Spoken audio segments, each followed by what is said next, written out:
Hey, Varas!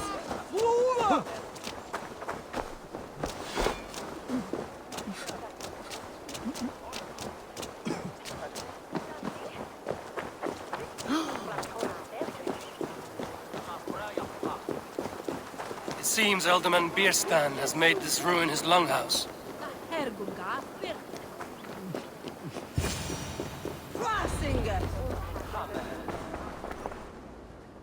Why is my cup empty? Perhaps because you have drunk the barrel dry? Damn Birstan. His household is as poorly run as his lands. Estrid is a good wife. Far better than he deserves. You would say that, Adrian. Your wife acts like a sow in a skirt. My sweater run is a worthy woman, you coxcomb. She's an excellent cook. With a fine nose for truffles. If Birstan does not return soon, wine will not be the only thing spilled upon his floors. Now, gentlemen, everyone is fractious with this waiting. Let us be civil at least.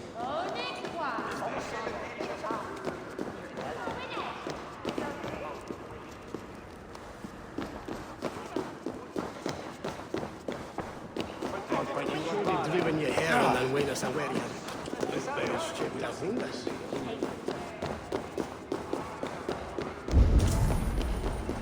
Birstan's thing.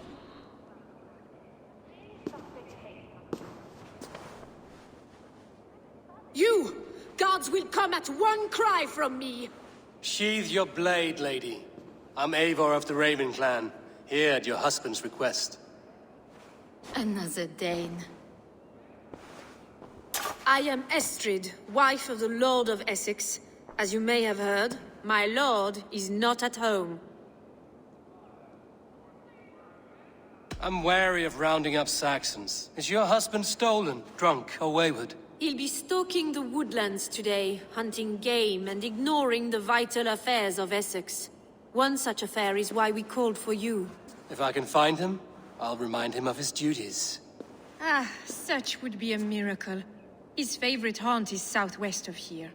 The lavender fields there attract the prey, God help him. With luck, he hasn't been eaten, but I'll return either way.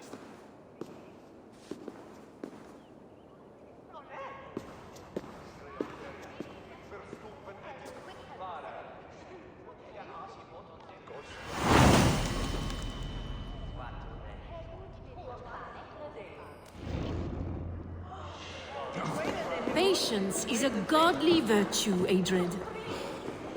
Even the saints were tired of waiting for Birstan to finish his soul. Dear Estrid, we must discuss the affairs of this matter, with or without him.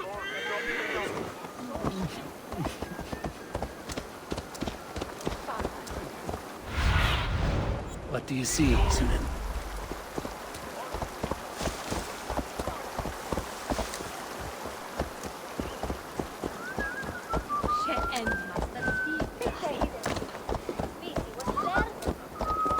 The quicker was the better.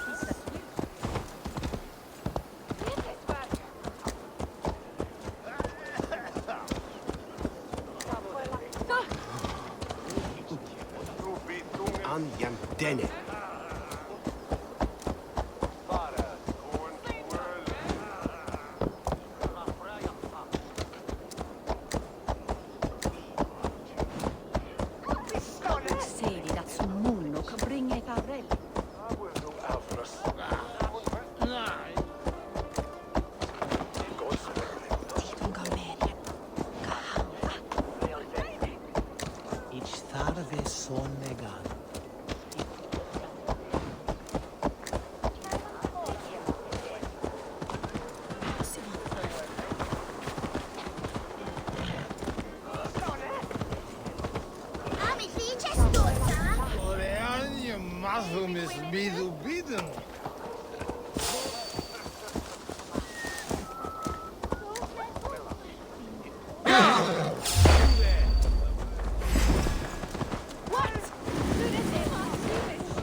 You're like a lame mule.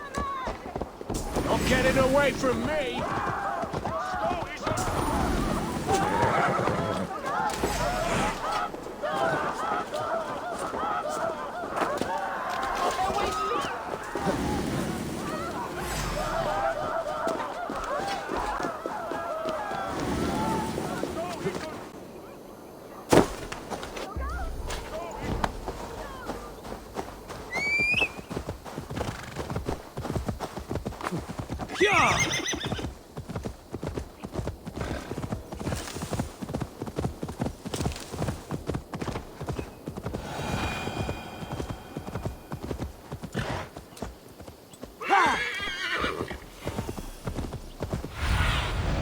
Go, Zulin.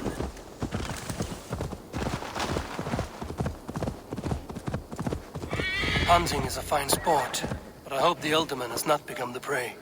No good comes from a camp this bloody. They were caught off guard as they supped.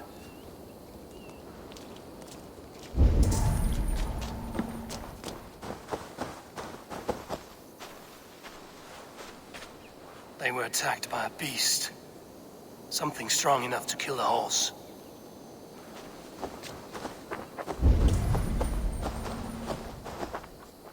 Some large prey left these tracks in the grass.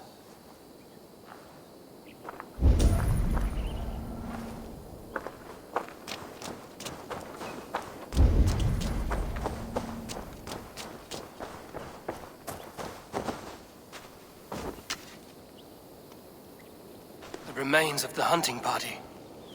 This one was savaged by a large animal. The hunters were prey to a large beast or two. I can only hope that Birstan still lives.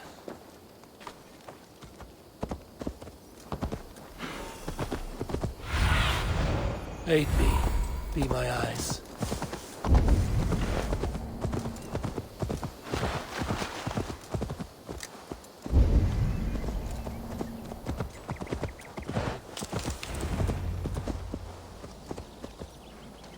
Birstan? Ready your weapon, or accept your fate as a feast for bears.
Birstan? Ready your weapon, or accept your fate as a feast for bears.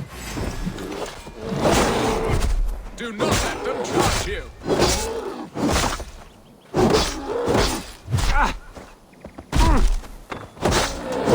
You have savaged enough men today, beast.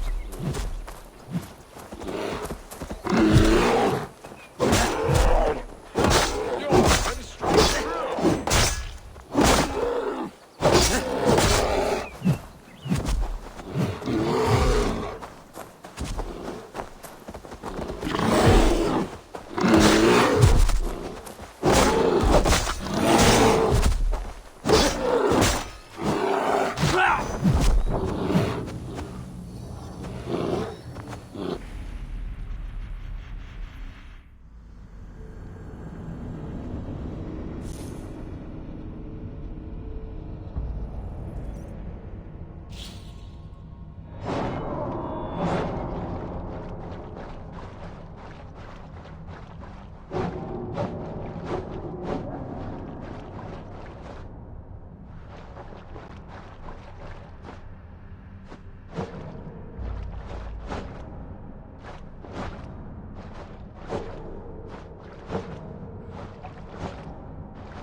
Birstan, ready your weapon, or accept your fate as a feast for bears.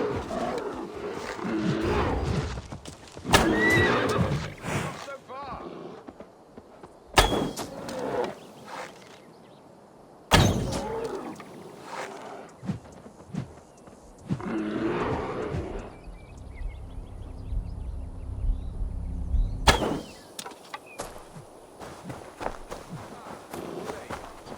Shall we continue? Do not let them charge you!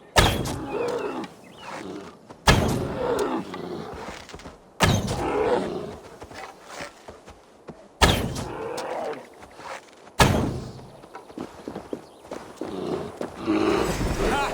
Your weapon strikes true!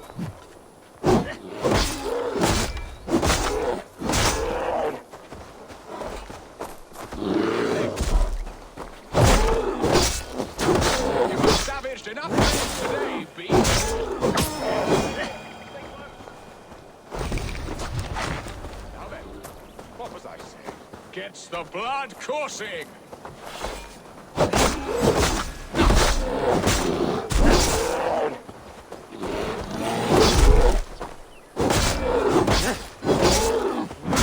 Ha! Your weapon strikes true! This is one Saxon you won't kill today. Well fought, friend. I would not have survived this ambush without you.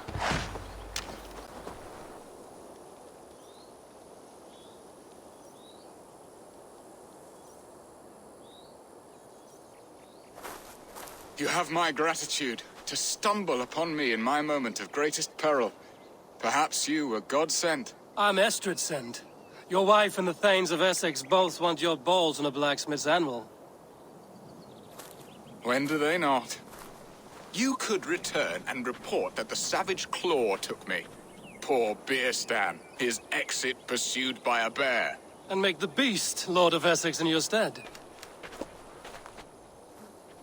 No doubt my Estrid would prefer his velvet paws to my calloused hands. So, who are you? A sellsword?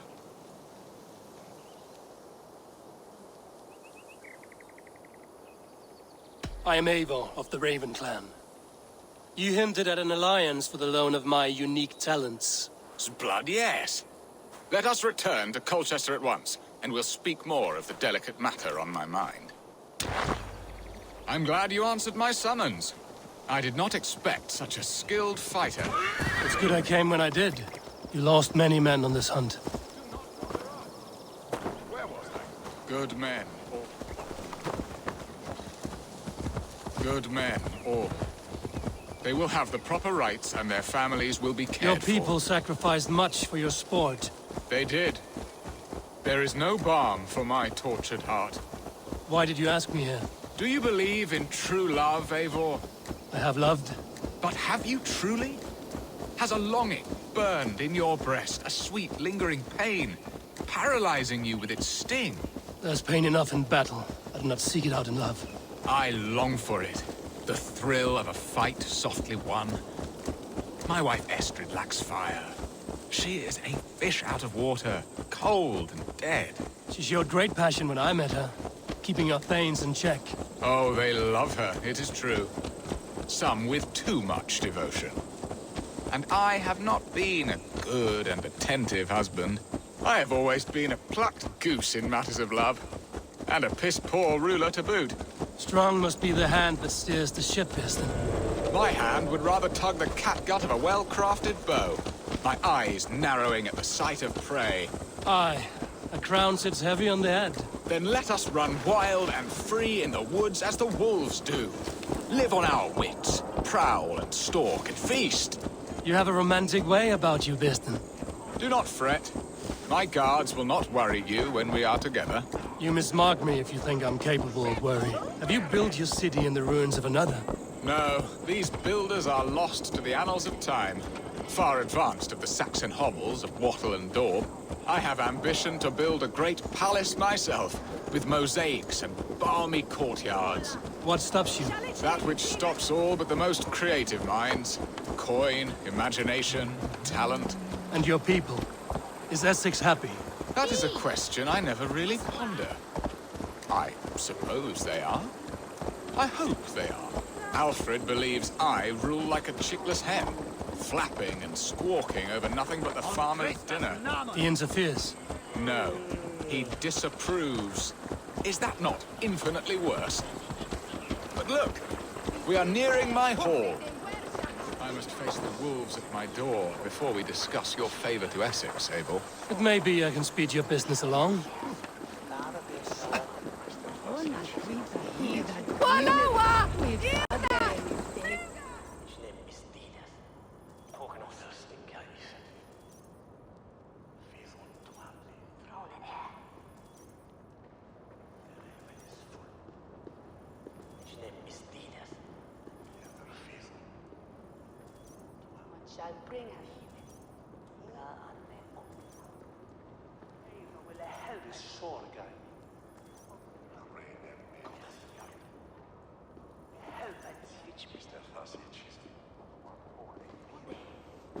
Ready to help me fend off the spears of their displeasure?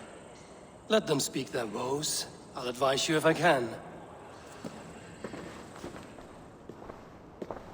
Who is this owl, Birstan, that twitters in your ear? An advisor, nothing more. Here to help Essex navigate her brewing storms. Now, my dear brethren, Adrid, perhaps you will start us off. What troubles you? You're a disgrace, Birstan. Couldn't get a sow pissed in an alehouse. Alfred's men are crawling all over Essex. King Alfred, yes. Though it is within his right, the constant presence of his men is certainly an issue.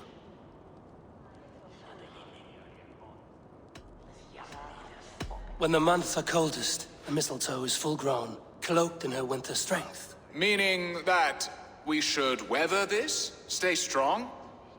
Yes, that's it. Not bend in the wind like stalks of wheat. And you, Wyatt, what do you say? Your preparations for the Lammas festival.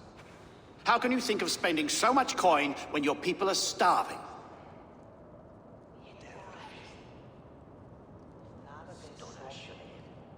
He should put his own ham fist in his purse and contribute coin to the festival. Yes. You worry about the cost of such a festival, one that thanks God for our great harvest. Contribute your own coin, then. And Aldrich, do you yap like a she-hound as Adrid does? You know my thoughts, Birstan. The field. How can we give men to Alfred for his wars when our harvest suffers day by day?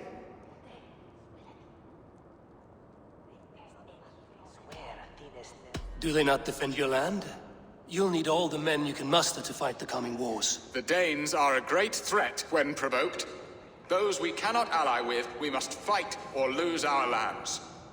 There! Have I not answered all your questions? You are a stain on this Shire, Birstan. Useless. Useless. That's right. Yet still you haunt my hall. Be gone! I haven't time for your squabbling.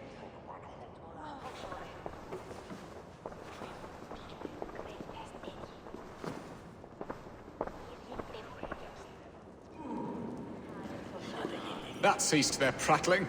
A fine outcome, Abel. The very soul of balance. A firm hand is all you need, Birstan. Whether on your hunting bow or on your helm. All this talk of hunting makes me long for the woods. Your wife awaits, Birstan. Aren't you worried some other man will drench your sheets with his sweat? Ha! She does as she must. As do I. But you will discover that...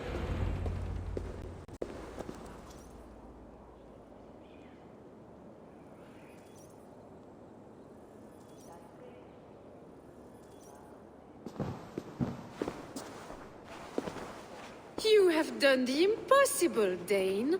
Returned my errant gander to his coop. My pettish love. Such a stormy countenance clouds the sun of my return. Your thanes drank the ale the abbot gifted us. All of it. Now that is a tragedy my heart will not easily overcome. If he looked at me with the same affection he shows for hunting deer, our marriage might have survived. So, what do you need of me? Our affairs are more of heart than of state, Eivor. What little passion there was between us faded into bickering long ago. We would have our freedom, Eivor. I from my wife, and my wife from Essex. I'm too sharp a weapon for so soft a task. Why not part and be done with it? Oh, were I a Dane, and divorce as simple as a slit throat. But it's not so easy as that. Explain yourselves, clear and plain, and I will do it. The poetry here is mind mud. We had a plan, a simple plan. A woman lost and a woman found. Some time ago, we paid a Dane to kidnap me and ferry me safely to Francia. As you can see, he did not deliver. He was certainly thorough in other regards. Some Norse can be quick to take coin and slow to earn it. If I give my word, it is not broken. Could we try the kidnap again? Much of the planning is done. It would only take a more trustworthy overseer. It should be a bold venture if we do. Loud and brash and seen by all. During our Llamas festival, merry peasants and guards with wandering eyes. Your return to Francia would need a swift ship, with a captain ready to leave England. We could ask him. I would have thought his steed and seamen spent. Come find me in the market, Eivor. Our unwelcome guests require food and ale to soften their anger. My wife is a gracious and attentive host, Eivor. The only thing that keeps my braying thanes at bay. And the woman found? A darling Maybud, Alvida, my childhood sweetheart. I left her 20 years ago in Malden to marry my prickled pear. 20 years? Can an ember so cold be reignited? We can hope. You must fan the flame. Find her, bring her to my lakeside cottage, and light a bonfire there. I will know to come. I believe she lived in the last house in Malden. A small, sweet place where fond memories were made. I will do as you both ask, and ask Freya for success in this love game. Good luck in your endeavors, Eivor. I pray you find my Alvida with a fair face and a yearning heart. Now, should I look for Alvida first, or meet with Estrid at the marketplace?